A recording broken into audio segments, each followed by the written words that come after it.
What's going on, fam? Welcome back to another video of the Naked Gardeners. Today we have a busy day.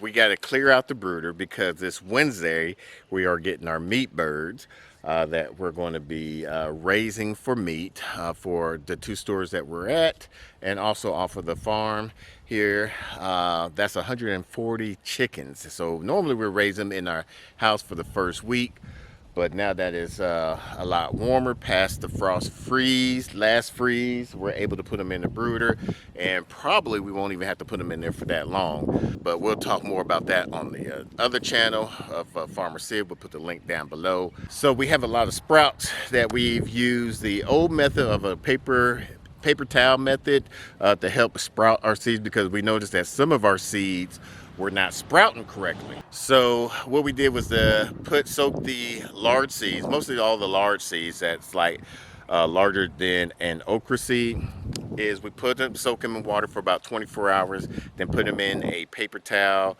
a wet, damp paper towel in a Ziploc bag, and allow that to germinate there. The ones that did germinate, we kept. The ones that didn't, we just threw away. We are transplanting a lot of that today. So let's go check and see what Mrs. Naked Gardener is doing. So what I have done so far is I have planted some of my golden watermelons and my orangello, I think that's how it's said, orangello watermelons. Over here, I'm trying to decide how many of the melons I'm going to put in. I'm putting watermelons on one side and my melons on one side here. Last year, we realized that we love this French melon called the Nord des Cannon melon. I don't know if I say that correctly, but it's very, very sweet. It's almost like personal sized, so I love that one personally.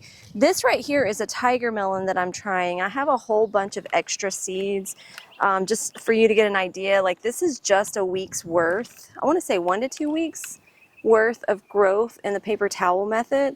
I have so much excess because I was trying to guarantee, and right now I am concerned in this bed because I'm coming across a lot of roly-polies, and I've had bad luck with them chewing up on my starts. So I think I'm going to put some of these starts from the paper towel method into some soil just to have a backup in case I need to beef up its strength before putting it back in here if they eat these.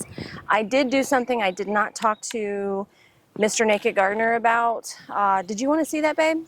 So if you follow me this way, I never did tell you why I was doing this, other than I was trying to square off the space. And I didn't put another bed here, so I knew with your little OCD that you weren't going to let me put another bed here because it wasn't going to match. It wasn't going to be like balanced and stuff.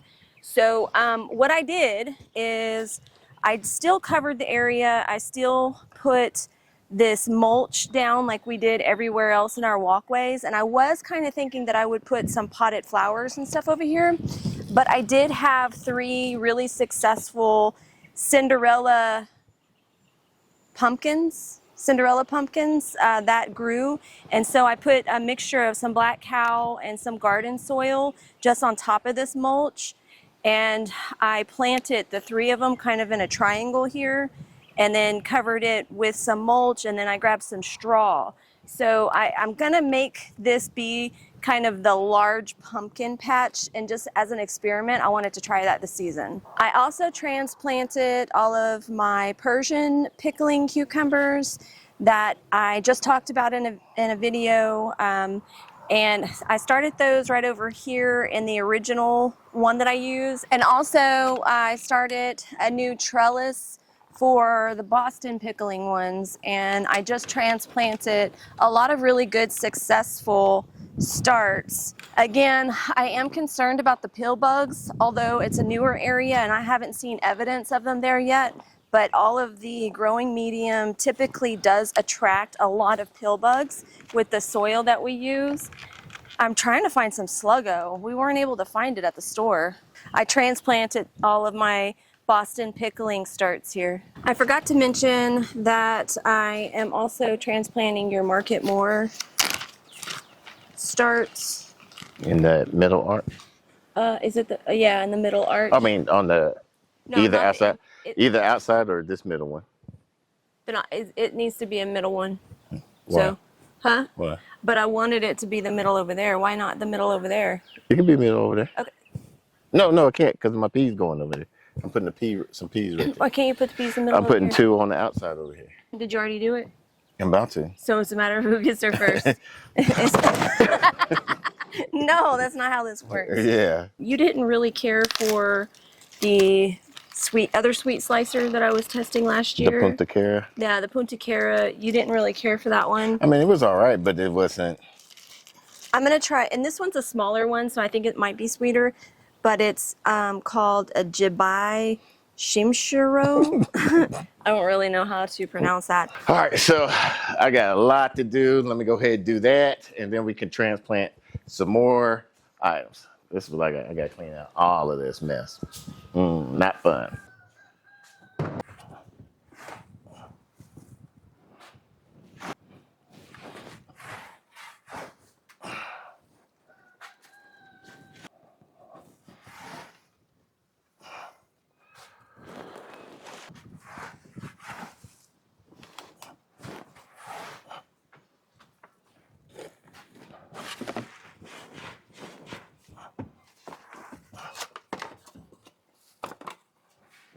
So we have here is some animal blood. Not sure which animal. It might have been a chicken or a rabbit we just processed a while back. I'm going to add it to this compost pile. Even though this compost pile right now, this was the duck pen that we took a lot of this pine shaving from. It's a lot of water in there right now, probably from the urine and from the water of the ducks because they're very messy. One of the reasons why a lot of people don't like ducks because they are messy. It still is high in carbon, and so what we're going to do is add some of this blood into this compost so that way we'll add some nitrogen. So each load I would try to add a pine shavings, then some blood, pine shaving blood, and kind of go in that fact. And then about every week to every 2 weeks, I will turn it. I'll move this pile over in there. I'll probably wind up doing is taking this pile and adding onto there as well. We'll see how the day goes. Probably for right now, we'll just add this right there for right now.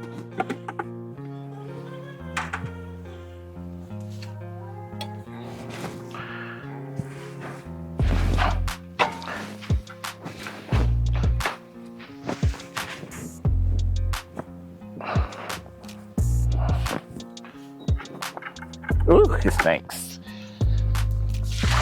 Ugh.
I thought this last bucket was blood, and it's not.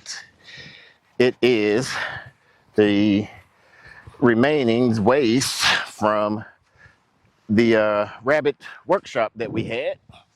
So I got to do something different. I want to bury it and put the brown on top. Anytime you put green waste in your compost, you want to make sure you put the brown layer right on top of it. That will also keep rodents from just being on top of here, eating on it, pooping and stuff like that. If you don't want to see this nasty stuff, this is your time to look away because it smells. Oh, what? All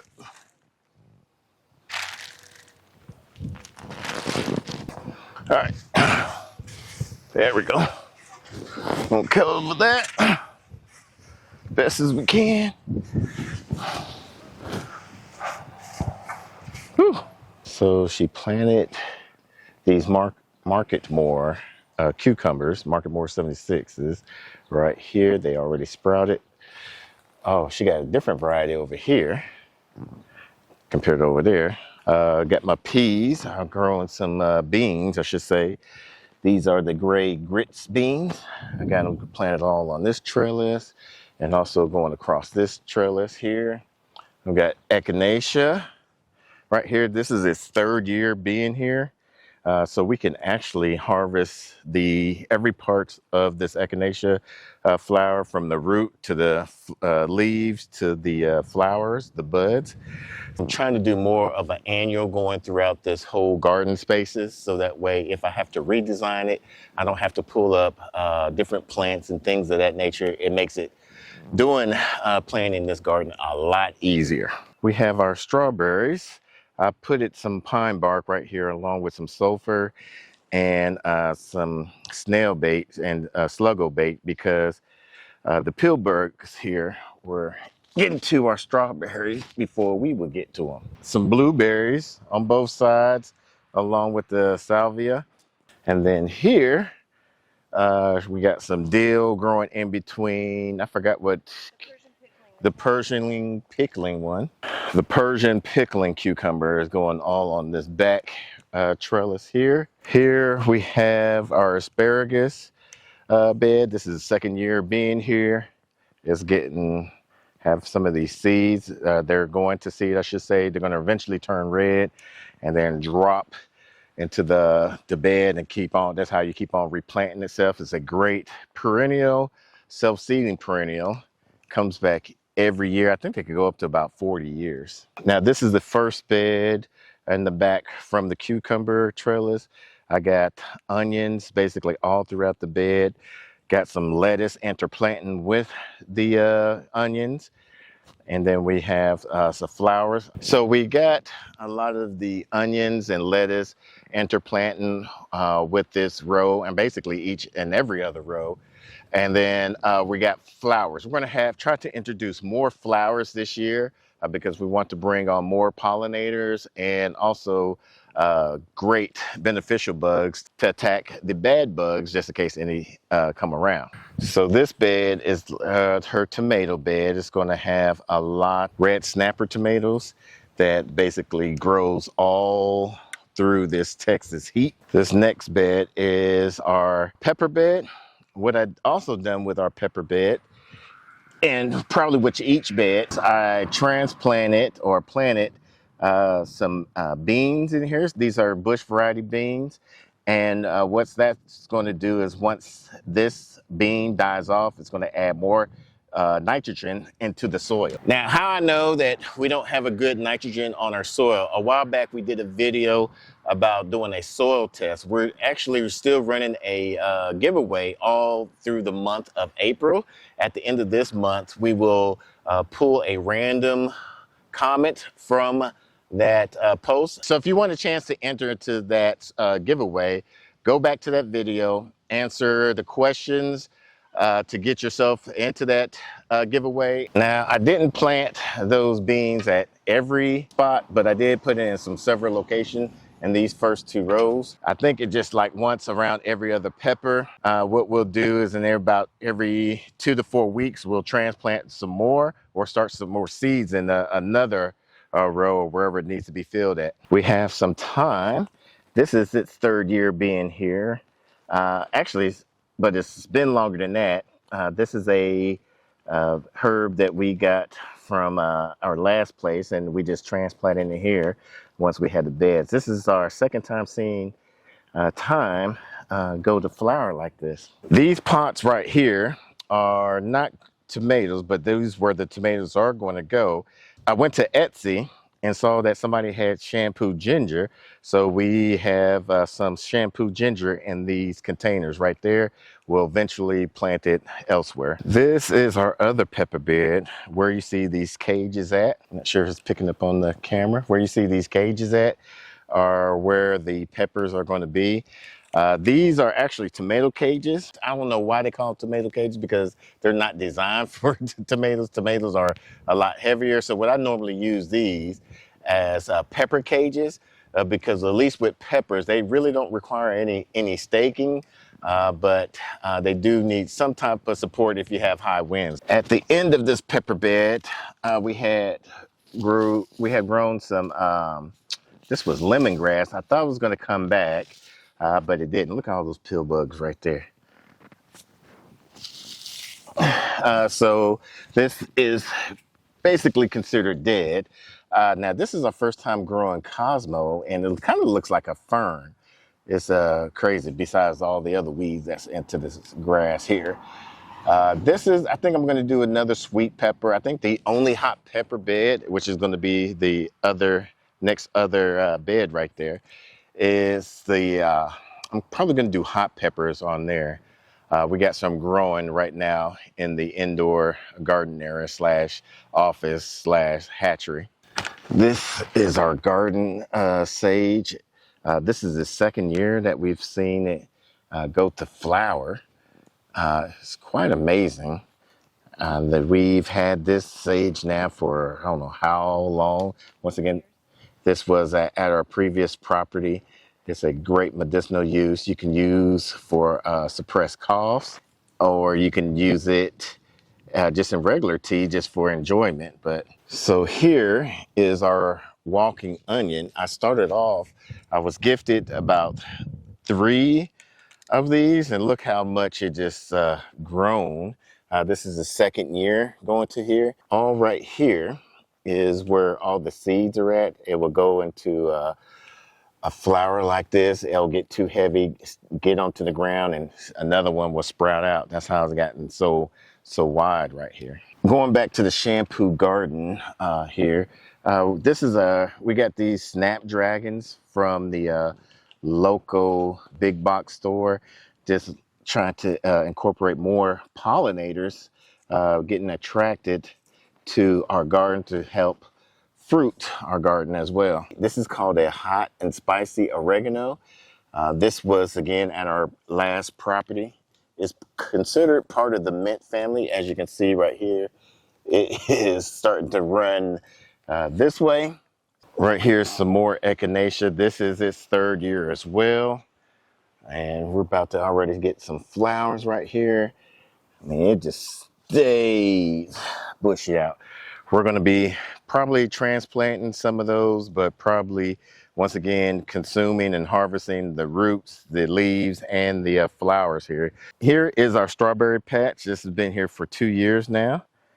We're getting some good strawberries off of it already on these, especially through there, back to here and there. I sprinkled some of this slug stuff on here as well because some of the pill bugs was harvesting these as well before us. And then we got this comfrey that's been kicking off like awesome right now. Look at those pretty flowers. Now this was from one cutting that I got from Farmer Q. I think it was last year, the year before. And it's just been spreading. So what I think I might do is kind of separate these as well. They grow very fast, and they're great medicinal purposes for your animals if you're raising any type of animals like us. I think you can even make a tea, make some salve and tinctures from this.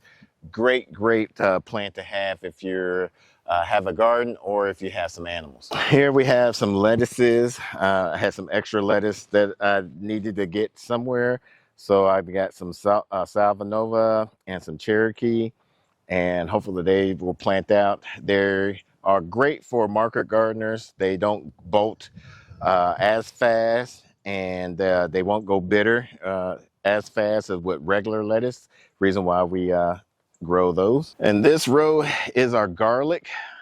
Looks like I need to fertilize it. I put some fertilizer down, some garden tone, but I think I will come back next weekend and add some rabbit manure. And through here, besides the nutsedge, is some more additional onions that we planted when we planted some of that onions over there.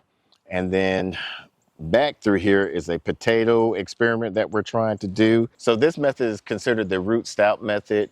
You basically cover it with straw or hay. These are the Boston pickling cucumbers. We got some more dill right there. We're gonna have to grow even more dill. I'll start some of that this evening or sometime this week. And this is a new plant in our garden. It is actually a grape. This is a black muscadine grape, jumbo grape. So Mrs. Nikki Gardner purchased that one and that one. So we decided to have it on this trellis. So our main objective on this is to have it just basically climb up that trellis. So when we come in through here, you can just basically pick them, but I think they're not as good eaten fresh. So the reason she said she wants to grow grapes is for the leaves to help with crisping up, since we're going to be growing a lot of pickling items, and also some of the okra, which I'm going to be planting right in this row right here. I'm going to have to do a new layering, put some more cardboard over there, put some more soil, wet it down and transplant it that way because weeds just took all over that. A lot of this is stuff that we've done with a no-till method where we don't till up any part of disturb any part of the soil besides transplanting. Other than that, all we do, if we're starting off with a garden row, we'll cut the area out as low as possible. Then we'll put some cardboard down, and then we'll put our soil down. At each layer from the cardboard, we'll wet down, and then we'll put the walkways, the mulch, and then we'll put our soil and get our barrier. So here we have a purple fig. I thought figs was resilient here in Texas. Guess not. They got a little, I think these are figs right here. Yeah, it's part of the fig. Ooh, we got ants. Black currant here. This would make me think that all of these should be budding up. This is again a understory plant from Stark Brothers. It's a black currant, I believe. Yeah, black currant. So it came back. Some of the first year wood doesn't look all that great, but some of the new green woods is doing very well. What you got there? You bought some more plants? I found this. Oh, you ain't got Mike. Oh, too bad. So I went to the local nursery to pick some of these up. I just wanted peppers, but then I saw the rest of these. I'm gonna go ahead and transplant these peppers. So we got some peas around here, some more lemongrass I thought was going to do something and didn't. So we're going to figure out where we're going to plant this. Maybe I just have to take this out.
So I got those peppers going.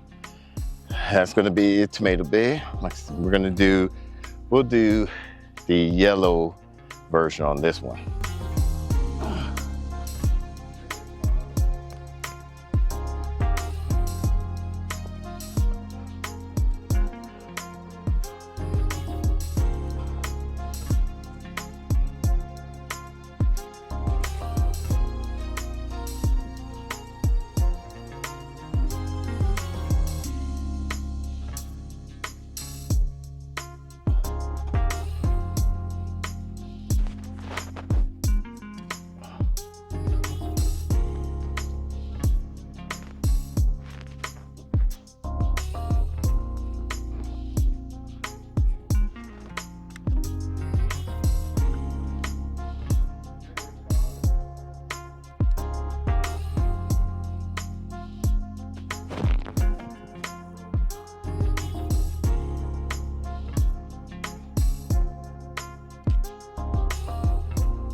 So I was able to get all of the transplants of the flowers and peppers into these raised beds here.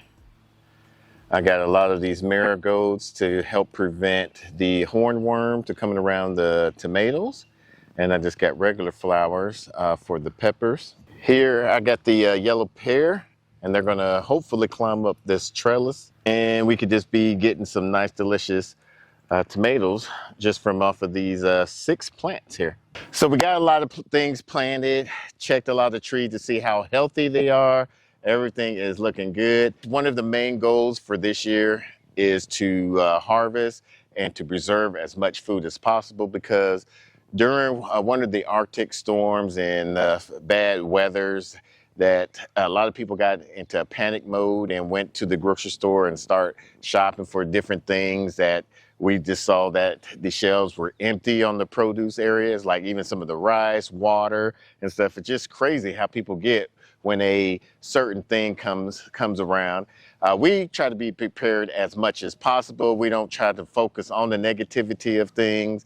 We figure, you know, we're growing a lot of our food where hopefully by the end of next year, we will definitely minimize our grocery bill, since we'll be growing a lot of our food and raising a lot of our food.